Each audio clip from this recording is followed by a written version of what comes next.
Na minha escola, o diretor criou uma regra completamente insana. Todo aluno era obrigado a agradecer verbalmente qualquer funcionário por qualquer serviço prestado. Se não agradecesse, perdia o direito de usar aquele serviço. No começo parecia simples, um obrigado aqui e ali, mas logo ficou claro que era levado a sério demais. Os funcionários tinham que reportar quem agradecia e quem não. O zelador andava com uma prancheta, anotando os nomes de quem o agradecia por limpar o chão. A bibliotecária cortava o acesso aos computadores se você esquecesse de agradecer, por ela simplesmente estar sentada enquanto você usava o sistema automático. E o segurança exigia um obrigado sincero por revistar nossas mochilas todos os dias. Sarcasmo não era aceito. Um aluno foi impedido de entrar na escola por 3 dias porque não agradeceu com entusiasmo suficiente. Só voltou quando os pais ameaçaram chamar a imprensa. Eu entrei no modo automático. Agradeci ao motorista do ônibus, o segurança, a moça da presença, o zelador por existir, as funcionárias da cantina por despejar carne misteriosa no meu prato. Era humilhante, mas dava pra aguentar.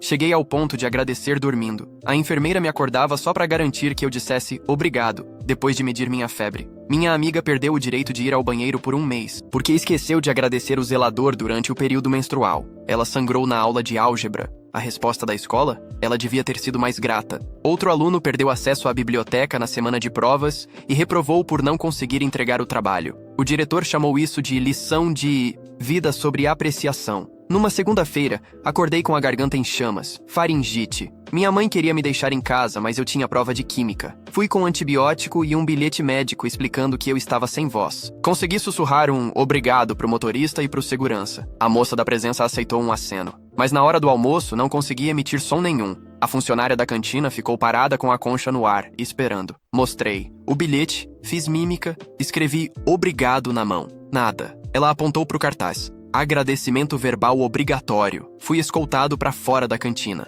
Passei a semana sobrevivendo com os salgadinhos da máquina. Na sexta, já sem comida e sem forças, desmaiei durante a prova. Caí de cara no chão, quebrei o nariz, sangue pra todo lado. Acordei no hospital com quarf no braço e minha mãe chorando ao lado. O médico disse que eu estava desnutrido e desidratado. E quem aparece no quarto? O diretor. Com a prancheta. Disse que eu seria suspenso dos serviços médicos da escola por não ter agradecido à enfermeira que me socorreu, enquanto eu estava inconsciente. Também teria que agradecer ao zelador por limpar meu sangue, senão perderia acesso ao prédio. Minha mãe explodiu. Mandou ele sair ou chamaria a segurança do hospital. Ele tentou justificar com política da escola, mas foi expulso por 2 enfermeiros e um segurança. Ela ligou para uma amiga que trabalhava num escritório de advocacia. 2 horas depois, um advogado apareceu. Ouviu tudo. Anotou cada detalhe, fotografou meu rosto machucado, pegou os registros médicos. Disse que negar comida a um aluno era ilegal e que a escola violou leis federais e os direitos de estudantes com condições médicas.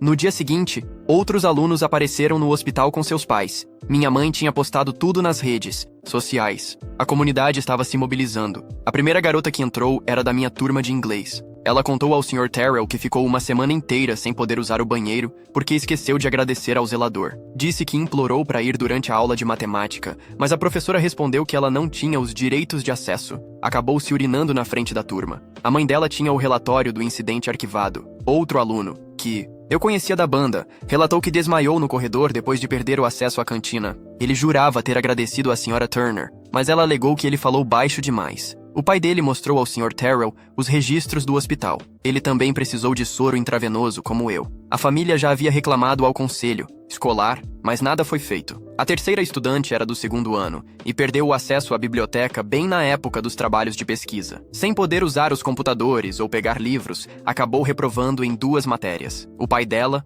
um veterano militar, disse que nunca viu nada parecido, nem nos tempos de escola rígida do exército. O Sr. Terrell anotou tudo e recolheu cópias dos documentos. O fato de o diretor aparecer no hospital com uma prancheta enquanto eu estava com o nariz quebrado e uma concussão era tão absurdo quanto levar uma multa de trânsito para um velório. Total falta de noção. Ele espalhou os papéis sobre a mesa ao lado da minha cama e disse que já tínhamos material suficiente para abrir um processo federal e acionar várias agências. Começou a fotografar os documentos com o celular e explicou que entraria com denúncias no Departamento Estadual de Educação e na Secretaria de Direitos Civis. Minha mãe perguntou se deveríamos tornar a história pública. O Sr. Terrell disse que sim, mas com cuidado para não fazer alegações legais prematuras. Ela pegou o celular, entrou no grupo da cidade no Facebook e escreveu um post detalhado sobre tudo o que aconteceu. Em menos de 1 hora, já tinha mais de 200 reações e dezenas de comentários. Outros pais começaram a compartilhar experiências semelhantes. Uma mãe contou que a filha desenvolveu ansiedade por medo de falar,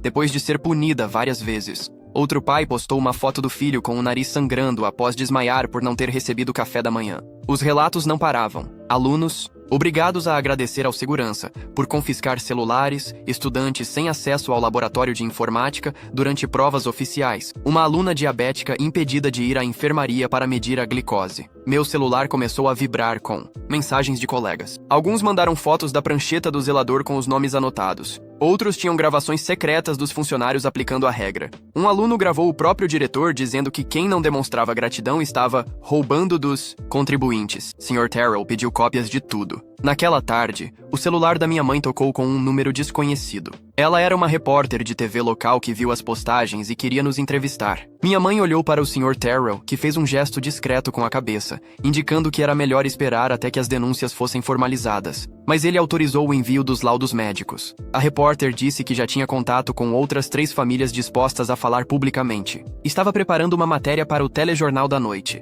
Nos 2 dias seguintes, mais famílias apareceram. O Sr. Terrell organizou uma reunião no escritório dele. 17 famílias compareceram, todas com documentos mostrando que seus filhos foram privados de serviços básicos. A quantidade de provas encheu 3 caixas. Alguns pais choravam ao contar suas histórias. Outros estavam furiosos. Um deles, policial, disse que se qualquer outra pessoa negasse comida a crianças, seria presa. No 3º dia de internação, o médico veio com os papéis de alta. Examinou meu nariz, ainda roxo e inchado, e verificou meus olhos com uma luz para avaliar a concussão. Ele disse que eu tive sorte de não ter sofrido danos mais graves. Ele escreveu um relatório detalhado afirmando que a desnutrição e a desidratação foram as causas diretas do meu colapso. Ele destacou que negar comida a um aluno com condição médica era negligência. A enfermeira entregou à minha mãe uma pasta com instruções de tratamento: repouso por 1 semana, nada de esforço físico, antibióticos para a garganta e analgésicos para o nariz. Eles também marcaram uma consulta para verificar se o osso estava se recuperando corretamente. Minha mãe me levou para casa dirigindo com extremo cuidado,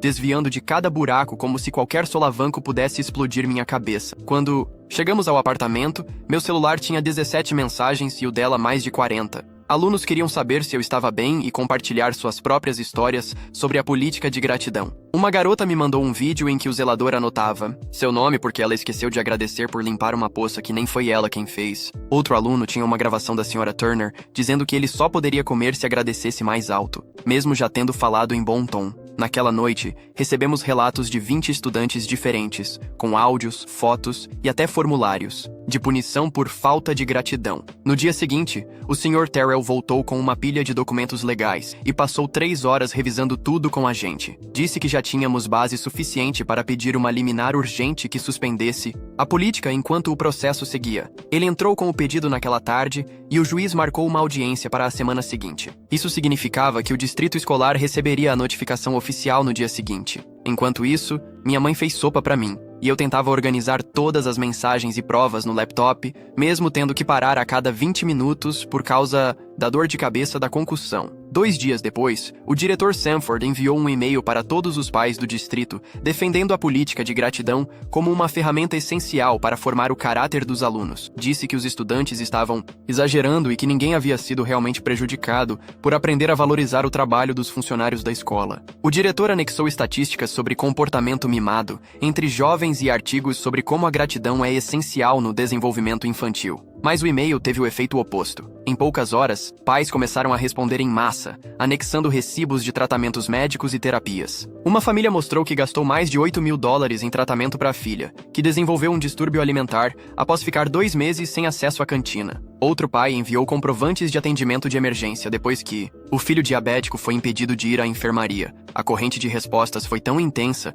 que o servidor de e-mail do distrito caiu por algumas horas. 3 professores entraram em contato com minha mãe pelo Facebook, com medo de usar os e-mails da escola. Eles mandaram capturas de tela de mensagens internas, onde o diretor ameaçava demitir qualquer funcionário que não aplicasse a política de gratidão com rigor. Um deles foi advertido por deixar um aluno usar o banheiro sem agradecer, mesmo o garoto estando prestes a vomitar. Outro foi punido por não denunciar um aluno que sussurrou "obrigado" em vez de falar em voz alta. A representante do sindicato, dos funcionários da cantina, ligou diretamente para o advogado, Sr. Terrell. Ela contou que todos os trabalhadores haviam sido obrigados a assinar documentos comprometendo-se a reportar qualquer aluno que não agradecesse, sob risco de demissão. Ela tinha cópias desses documentos e relatos de funcionários que se sentiam péssimos por negar comida a crianças famintas, mas não podiam perder o emprego. Enquanto tudo isso acontecia, eu lidava com dores de cabeça tão fortes que me davam náuseas. Minha mãe me acordava a cada 3 horas durante a noite para verificar meus olhos com uma lanterna,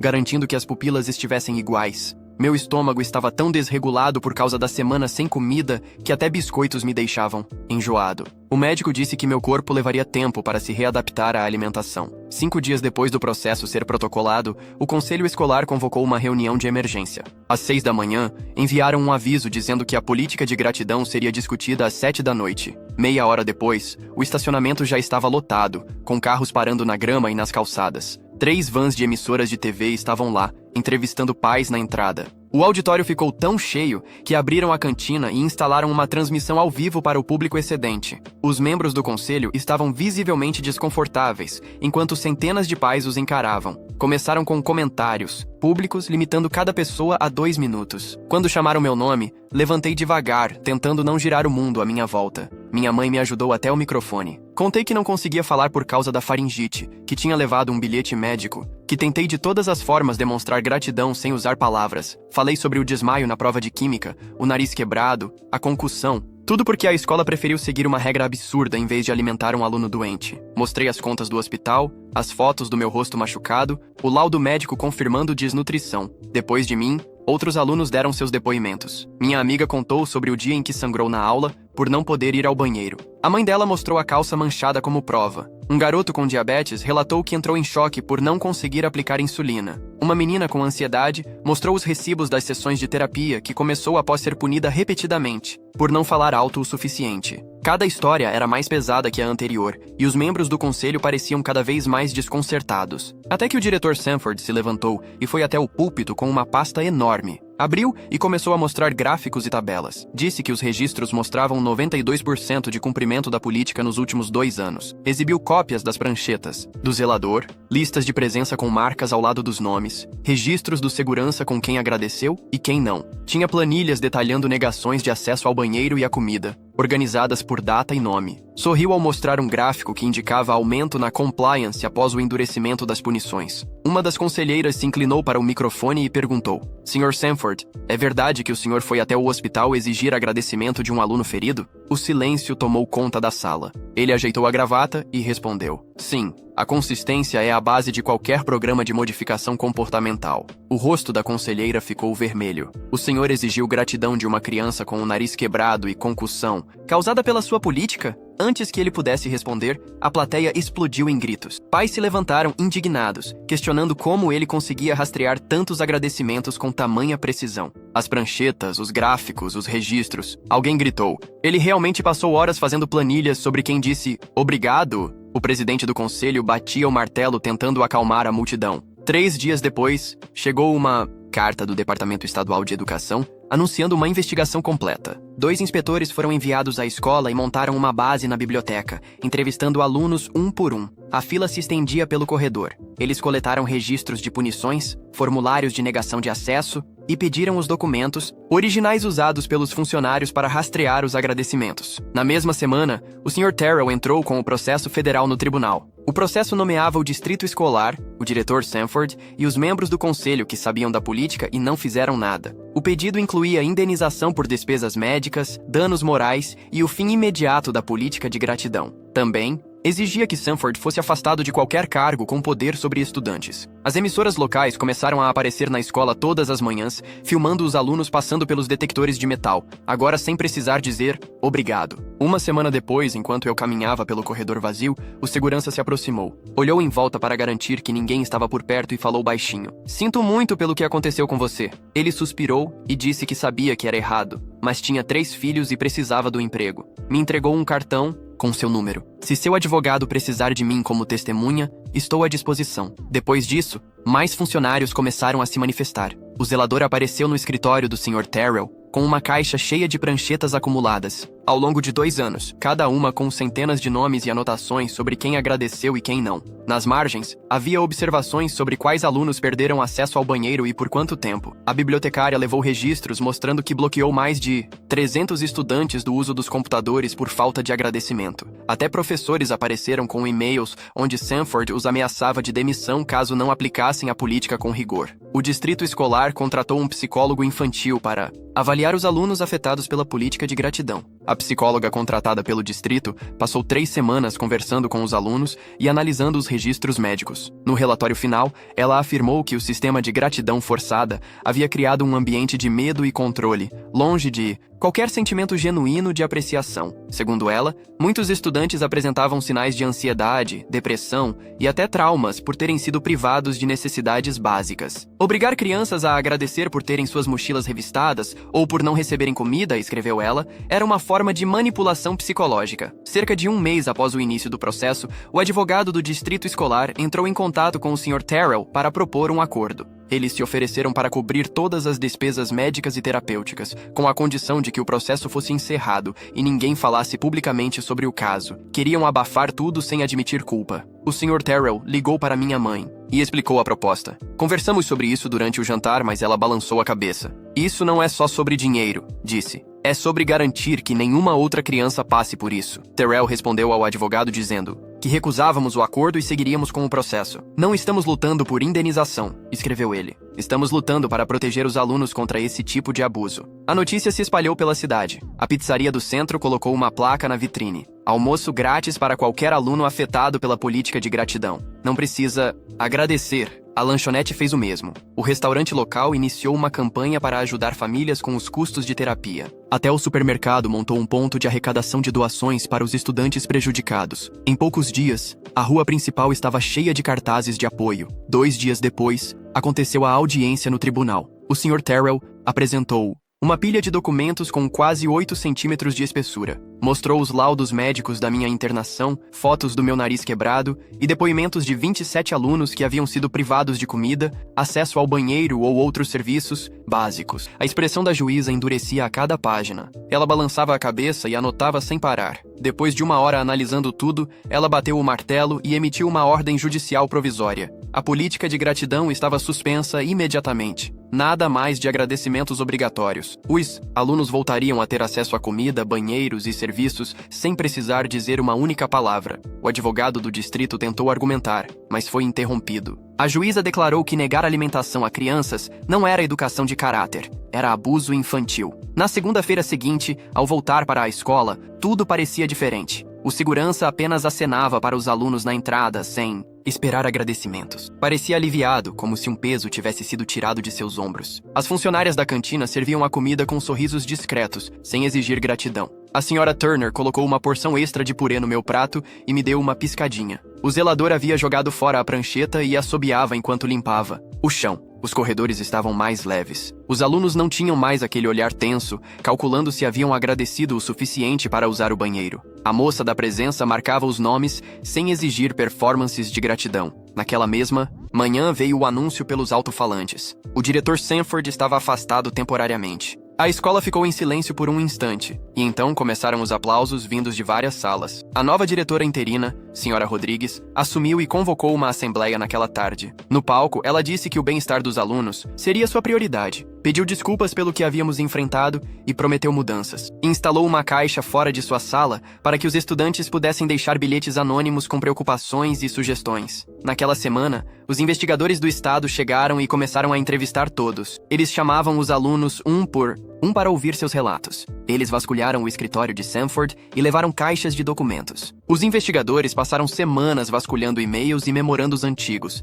e então encontraram algo sério. O diretor Sanford estava recebendo bônus anuais pelos seus programas de educação de caráter. O valor desses bônus era diretamente ligado à taxa de cumprimento da política de gratidão. Ou seja, quanto mais alunos fossem forçados a agradecer, mais dinheiro ele ganhava. Havia planilhas detalhadas onde ele calculava porcentagens e estimava os valores que receberia. Ele literalmente lucrava milhares de dólares com a obrigatoriedade dos agradecimentos. 3 semanas após o início da investigação, o conselho escolar convocou outra reunião de emergência. Eles votaram pela demissão de Sanford por má conduta grave. O presidente do conselho leu uma declaração pública pedindo desculpas por permitir que a política continuasse. Eles admitiram que deveriam ter ouvido os pais desde o começo e prometeram revisar todas as regras para evitar que algo semelhante voltasse a acontecer. No dia seguinte, o jornal local estampou a manchete: diretor demitido após abuso com Deprice. Política de gratidão. O distrito escolar anunciou que arcaria com todas as despesas médicas dos alunos prejudicados e criou um fundo para apoio psicológico.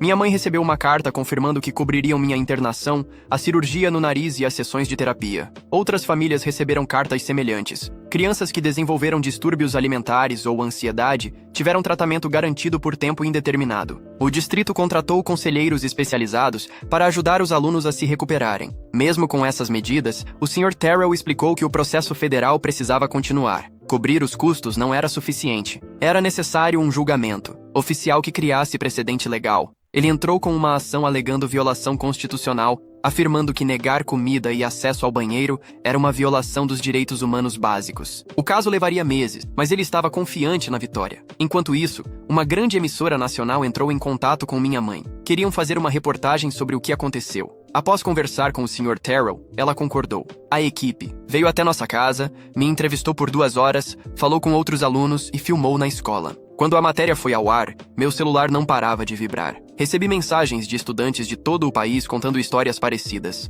Uma garota do Texas disse que o diretor fazia os alunos fazerem flexões para ganhar almoço. Um menino de Ohio contou que sua escola vendia fichas de banheiro por $1. As mensagens continuaram chegando por dias. Grupos de reforma educacional começaram a procurar o Sr. Terrell. 3 organizações grandes ofereceram apoio jurídico e especialistas em direitos estudantis. Uma delas enviou pesquisas mostrando que gratidão forçada, na verdade, torna os jovens menos gratos. Outra tinha psicólogos prontos para testemunhar sobre os danos causados por políticas como essa. Todos queriam usar nosso caso como base para proteger estudantes em todo o país. Enquanto tudo isso acontecia, eu ainda me recuperava. As dores de cabeça da concussão começaram a diminuir depois de algumas semanas. Voltei a comer normalmente, mas ainda sentia ansiedade na hora do almoço. Minha terapeuta disse que era esperado, depois de ter sido privado de comida por tanto tempo. Ela me ensinou técnicas de respiração para lidar com a ansiedade. Minha mãe passou a colocar lanches na minha mochila todos os dias, só para garantir que eu nunca mais passaria fome.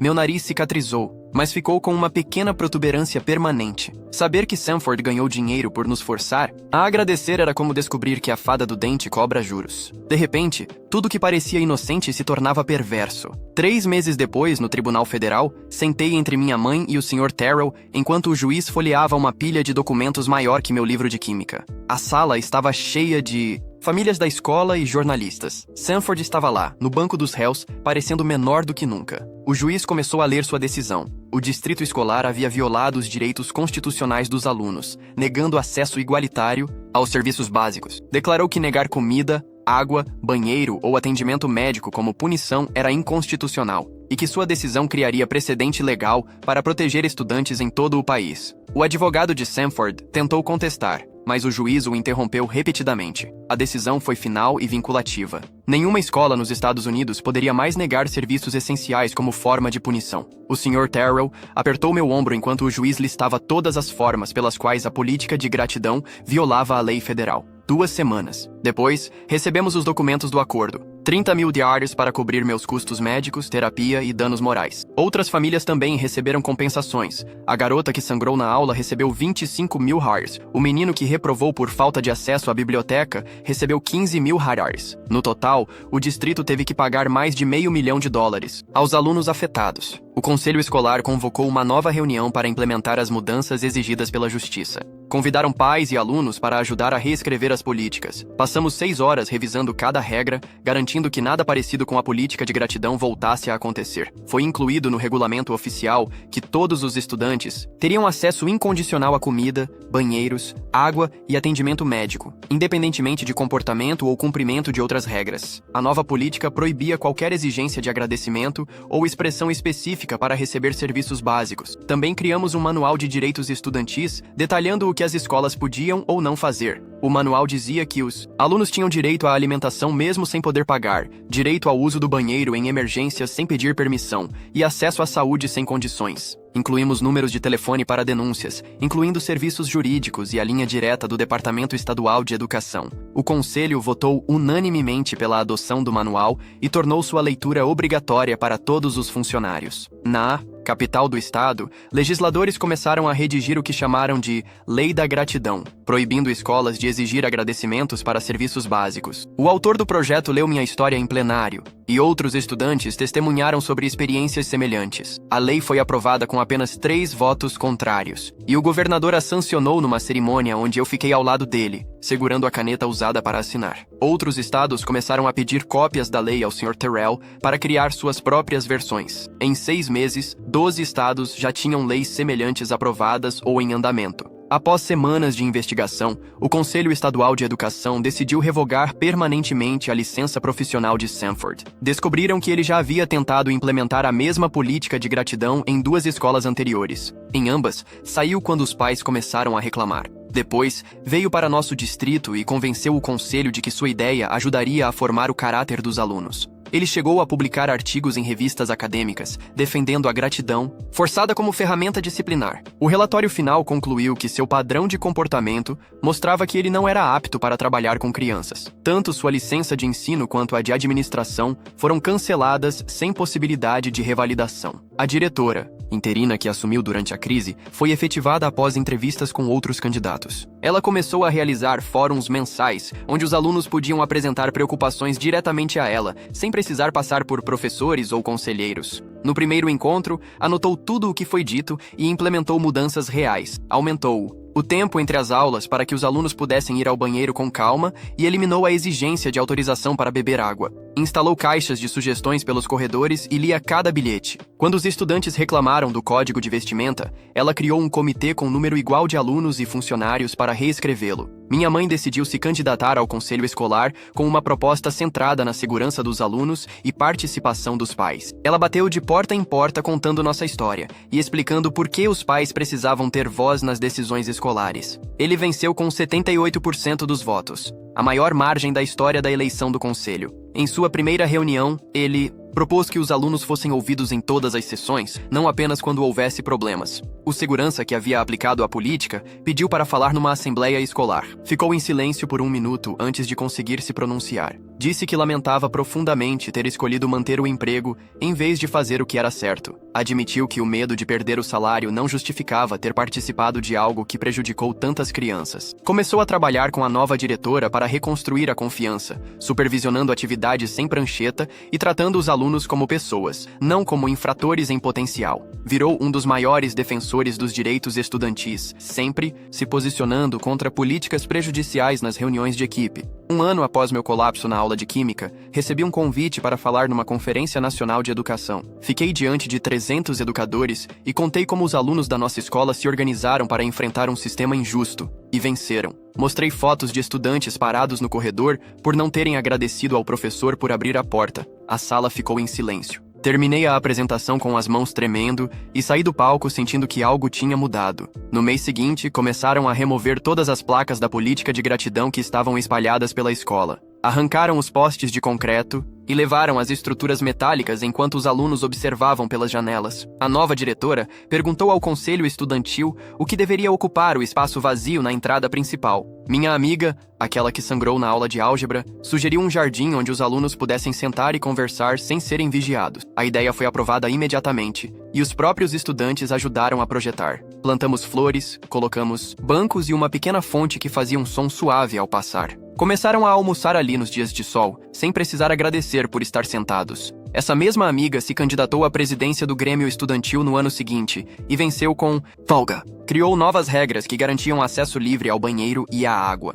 Implantou um sistema de denúncias anônimas que obrigava a administração a responder em até 3 dias. Até os funcionários da cantina pareciam mais felizes. A senhora Turner sorria ao servir a comida e às vezes oferecia porções extras sem que ninguém precisasse implorar ou agradecer. Ela me disse que finalmente gostava do trabalho, agora que podia focar em alimentar os alunos em vez de aplicar regras absurdas. O último ano chegou mais rápido do que eu esperava. mesmo com todo o tempo perdido por causa do processo. Consegui manter boas notas porque os professores me deixaram recuperar atividades e fazer provas quando eu estava bem. Na hora de escrever minha redação para a faculdade, escolhi contar sobre o dia em que me recusei a agradecer ao diretor Sanford no hospital. O orientador disse que era arriscado escrever sobre confronto com a autoridade, mas enviei mesmo assim. 3 meses depois, recebi a carta de aceitação da universidade dos meus sonhos, com bolsa integral. Disseram que minha redação mostrava exatamente o tipo de aluno que eles queriam. Alguém que defende o que é certo mesmo quando é difícil. Na formatura, fui escolhido para fazer um dos discursos. Subi no mesmo palco onde Sanford costumava nos dar sermões sobre gratidão e falei sobre a diferença entre apreciação verdadeira e obediência forçada. Agradeci a minha mãe por lutar por mim, ao Sr. Terrell por assumir nosso caso, ao segurança por ter mudado de atitude e a todos os alunos que se levantaram juntos. Ninguém me forçou a dizer nada, então cada palavra foi sincera. O distrito criou um prêmio anual de defesa estudantil com o nome de todos nós que enfrentamos a política de gratidão. A primeira homenageada foi a garota que contou sua história no hospital sobre ter se urinado na aula. Ela fundou um grupo de apoio para alunos com ansiedade e ajudou dezenas de colegas. No verão, após a formatura, minha mãe e eu escrevemos tudo o que aconteceu desde o início. Uma editora publicou o livro, que agora é usado em cursos de formação de professores e gestores escolares para ensinar sobre os direitos dos alunos. O juiz usou termos como inconstitucional na sentença, e isso me fez pensar: quais leis protegem os estudantes contra políticas como essa? Negar acesso ao banheiro viola a Constituição ou existem outras normas envolvidas? Ver tudo mudar tão rápido foi impressionante. Doamos todo o dinheiro do livro para a Organização de Direitos Estudantis que fundamos com o Sr. Terrell. Já se passaram 3 anos. E hoje estou na biblioteca da Faculdade de Direito estudando para a prova de legislação educacional. Escolhi essa área por causa do que vivemos. Às vezes penso naquele dia em que desmaiei na aula de química com o rosto batendo no chão. Aquele momento mudou tudo. Não só para mim, mas para milhares de alunos que agora têm proteção real contra administradores que acham que podem controlar crianças com punições e gratidão forçada. Sanford nunca mais poderá trabalhar com educação. E agora existem leis em vários estados que proíbem escolas de negar serviços básicos por qualquer motivo. Quando colegas da faculdade perguntam por que escolhi direito educacional, conto essa história e vejo os rostos mudarem, de curiosidade para indignação e depois para determinação. É assim que sei que fizemos a diferença, porque as pessoas ainda se importam e ainda querem lutar pelo que é certo. Muito obrigado por assistir até o final. Se você gostou desse relato, por favor, curta o vídeo e se inscreva no canal. Deixe um comentário, pois eu leio todos. Até mais. Ao segurança, por ter mudado de atitude, e a todos os alunos que se levantaram juntos. Ninguém me forçou a dizer nada, então cada palavra foi sincera. O distrito criou um prêmio anual de defesa estudantil com o nome de todos nós que enfrentamos a política de gratidão. A primeira homenageada foi a garota que contou sua história no hospital sobre ter se urinado na aula. Ela fundou um grupo de apoio para alunos com ansiedade e ajudou dezenas de colegas. No verão, após a formatura, minha mãe e eu escrevemos tudo o que aconteceu desde o início. Uma editora publicou o livro, que agora é usado em cursos de formação de professores e gestores escolares para ensinar sobre os direitos dos alunos. O juiz usou termos como inconstitucional na sentença, e isso me fez pensar: quais leis protegem os estudantes contra políticas como essa? Negar acesso ao banheiro viola a Constituição ou existem outras normas envolvidas? Ver tudo mudar tão rápido foi impressionante. Doamos todo o dinheiro do livro para a Organização de Direitos Estudantis que fundamos com o Sr. Terrell. Já se passaram 3 anos. E hoje estou na biblioteca da Faculdade de Direito estudando para a prova de legislação educacional. Escolhi essa área por causa do que vivemos. Às vezes penso naquele dia em que desmaiei na aula de química com o rosto batendo no chão. Aquele momento mudou tudo. Não só para mim, mas para milhares de alunos que agora têm proteção real contra administradores que acham que podem controlar crianças com punições e gratidão forçada. Sanford nunca mais poderá trabalhar com educação. E agora existem leis em vários estados que proíbem escolas de negar serviços básicos por qualquer motivo. Quando colegas da faculdade perguntam por que escolhi direito educacional, conto essa história e vejo os rostos mudarem, de curiosidade para indignação e depois para determinação. É assim que sei que fizemos a diferença, porque as pessoas ainda se importam e ainda querem lutar pelo que é certo. Muito obrigado por assistir até o final. Se você gostou desse relato, por favor, curta o vídeo e se inscreva no canal. Deixe um comentário, pois eu leio todos. Até mais.